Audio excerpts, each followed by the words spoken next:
Hi, I'm Ariel Cohen. I am with the Atlantic Council in Washington, D.C., a big think tank. I'm a senior fellow there, working on Ukrainian and former Soviet issues, especially Central Asia. But I'm also the head of a program called Energy, Growth, and Security at the International Tax and Investment Center. I also have a consulting company called International Market Analysis. We do a lot of strategic communication and strategic advisory work, especially in the energy sphere. The conference, which is called the End of Abundance, the Birth of Resilience.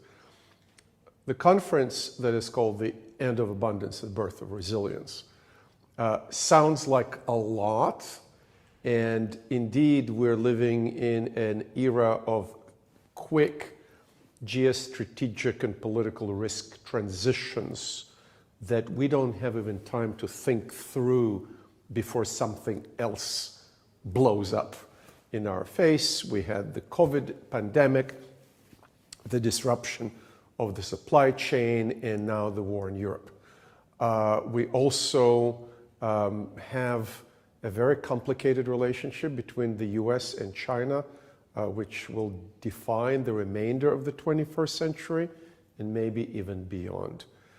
We also have the climate change.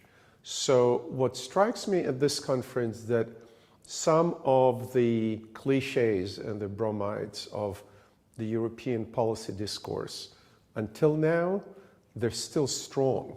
People are still talking about Europe speaking with one voice when Monsieur Macron and Herr Scholz cannot share a plane ride to China together. We still think that the renewables can take Germany through the European winter when it's clear that other sources for the base load of energy. Yeah, renewables are additional, very positive things, but they're still very expensive and intermittent. The wind doesn't blow all the time, the sun doesn't shine all the time. So we need to balance our energy supply with natural gas, and maybe the idea of no fracking in Europe wasn't such a brilliant idea because fracking was exported to the United States.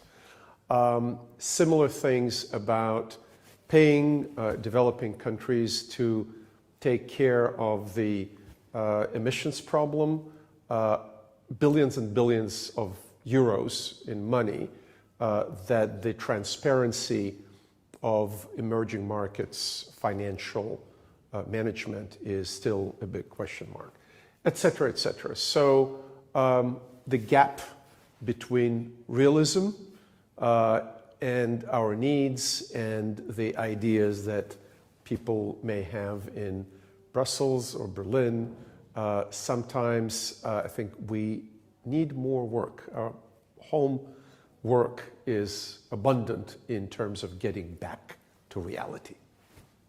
Thank you. Thank you for watching. Please subscribe to get more content like this.